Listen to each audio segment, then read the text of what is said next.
Oh, landmines and jellyfish. Welcome back to Knives, I guess. And I almost out pizzaed the hut again, but last time they took my family. Still, just to be safe, I may need a place to hide out at your house for a while, Fook. I'm scared. But last night we did our third and final live stream on the Ozark Trail Dropout knife. And I promise this is the last thing I'm going to do with this, probably, unless I find some other creative way to get content out of it. But let's take a look at this thing real quick or it'll bother me. First things first, and most importantly, the pocket clip is tip up, which is the Lord's carry. We have got these injection molded scales. We're pretty sure it's FRN. It does take dye. We got our axis lock and our thumb studs. So let's flick the stud. And of course, we got great action on the axis lock, even though this pivot's been tightened down a little bit and the bearings are full of cardboard dust. So again, we did our third live stream on it, and that live stream was orders of magnitude more successful than anything we've ever done so far. So just the stats on that thing, 22,408 views, 287 watch hours, and that live stream went for 8 hours, 48 minutes, and 10 seconds, shattering our old record by a good 25 minutes-ish. I think the last one was 8 hours and 22 minutes. But the reason that live stream went so long was because, we did our first live stream on this one right here on the factory edge, and it went 7 hours, and then I had to really go, crazy on it to wear the edge out. The second live stream on this one went 6 hours, and it still had enough edge left to keep going, but I physically couldn't do it. So, out of morbid curiosity, I sharpened it to 17 degrees on both sides and gave it a nice mirrored edge, because I wanted to see if it helped it or hindered it or did nothing at all.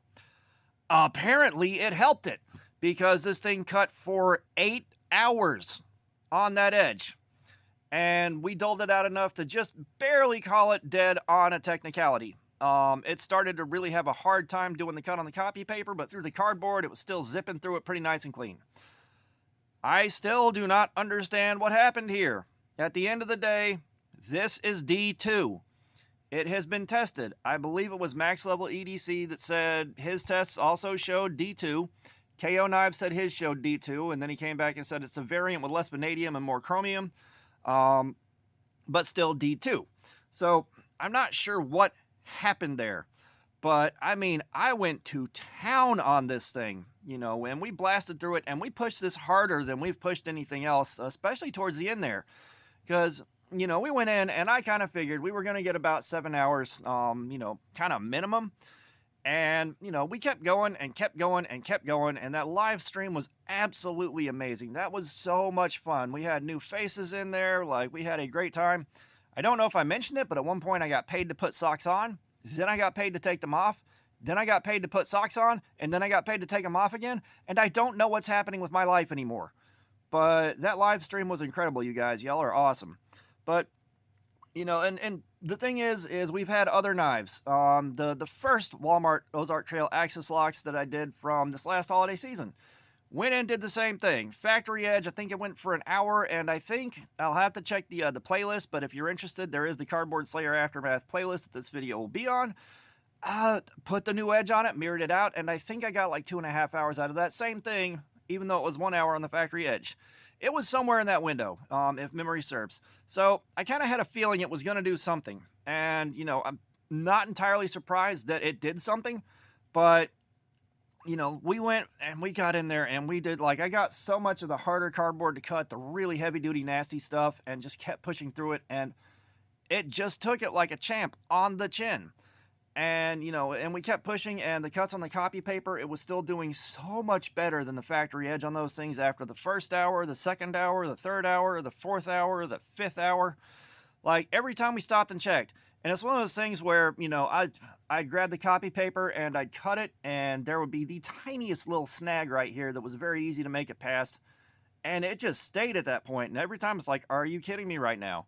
Because, if you're sitting there for 8 hours under a camera just pushing through cardboard nonstop, at some point during that journey you want it to be over. Even though we had so much fun with that live stream and we did so well with it, at some point you're just like, I need this to be over so I can go lay down. I am tired now. Absolute insanity. And then getting towards the end of that 8 hours, I grabbed, so Like normally when we have the double layer heavy duty stuff, I'll grab like a few panels off a box, like 2 panels, and push through that. And that's enough to cause some premature wear. Like, you know, the O-Knife Sentry right here. This thing, it went down at 3.5 hours, give or take, and, I had done that. I got some of that double wall stuff and some heavier stuff than normal and pushed through it. Nowhere near as much as I pushed this through, and that caused it to prematurely wear out about 30 minutes early. That's kind of nuts because, that's a beefier blade. It's in D2. It's from a better brand with better quality control. And that D2 still wore out predictably, reliably. Our D2 wears out at 4 hours, almost like clockwork. I put the extra beans on this and wore it out a little prematurely. So I did more to this than I did to this, and it still went for 8 hours. Those double wall boxes, I went through 2 entire boxes instead of 2 panels. And I mean, I pushed it hard. I was going in so hard that the blade was starting to get really, really warm to the touch. Tons and tons of friction. It just would not let go. So, I am still confused by this. And, Arkansas EDC, he did his videos. And he, batoned it into the side of a, hickory or something like that. And he was whacking it pretty hard. The blade held up fine. The lock held up fine. He stabbed the tip in there and bent it over and snapped it, and we looked at the grain in there. And even though the video was a bit blurry, I could see the color on that grain was right about exactly what you want to see. All right, a nice light gray powder. That was wonderful to see. That light gray is indicative of a good heat treatment, and if I could have seen that in hand, and he said it looked like a good grain. It looked like it was a very nice, ultra fine gray powder. That's what you want to see on your heat treatment when you snap a blade. So, this thing, it confuses me, but Jesus Christ, it performs. And again, I've said it before, I have to say it again, there are known quality control issues. There are issues with the lock. Tim School of Fish got an absolute donkey. His lock wouldn't let it close or lock properly in the open position. One of our guys in the live stream got that same lock issue. Of course, there are the grinds that make the blade look warped, and this is one of those. And you got your bad centering on these. So there are known quality control issues. So if you end up getting one of these, just check it out before you finish leaving the store. Make sure you don't have an absolute donkey, and then you're good to go. And I have been talking to some Walmart employees, and they said they have been able to order more in their store. These things are on the planogram. And for those of you not in the retail world, that means they're going to stay in the rotation. If it's on the planogram, they're going to be carrying it for a while, and it's not a seasonal item. So that is good news. You'll be able to pick these up at some point. They are going to be in stock. If you don't have one yet, don't drive to 17 different Walmarts and waste tons of gas unless you just really, really have to have this because of the novelty.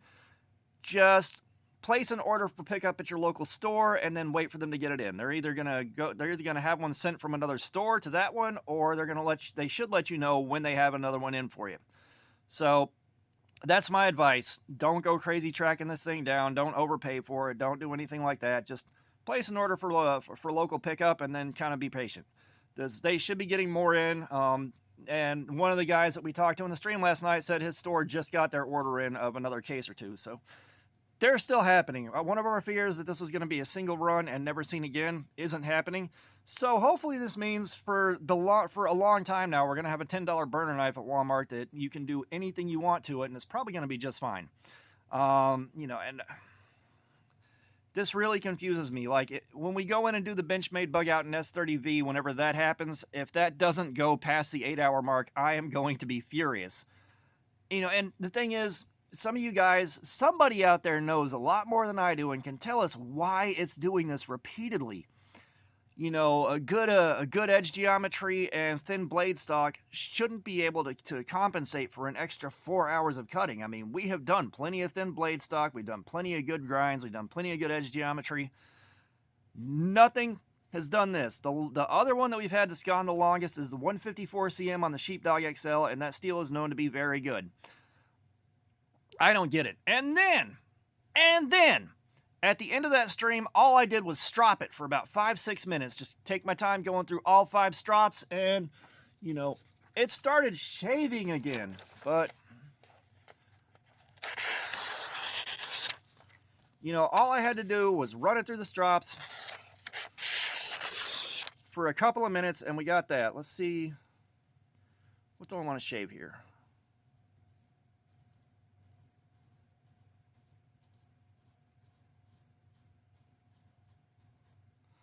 You know, so we are shaving a little bit. It's not perfect. It's not the best shave on the planet, but it did shave. You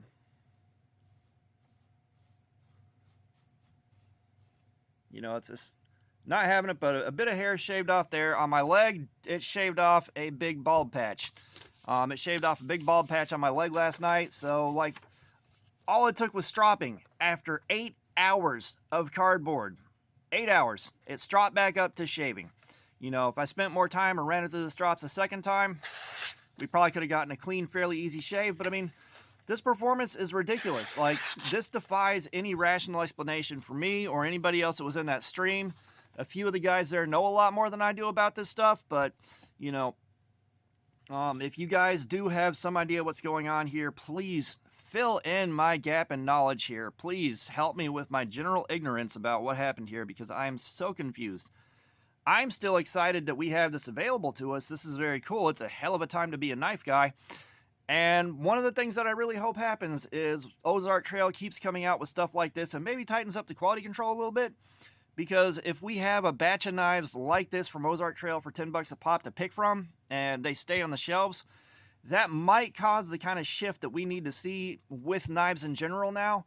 Because we are overdue for 8CR to be dropped and replaced by D2 as the budget steel du jour. You know, 8CR is never completely going away. It's so cheap to work with, and it's so cheap to work with in huge batches. But D2 really needs to take that spot by now. Just give us much better bottom tier knives.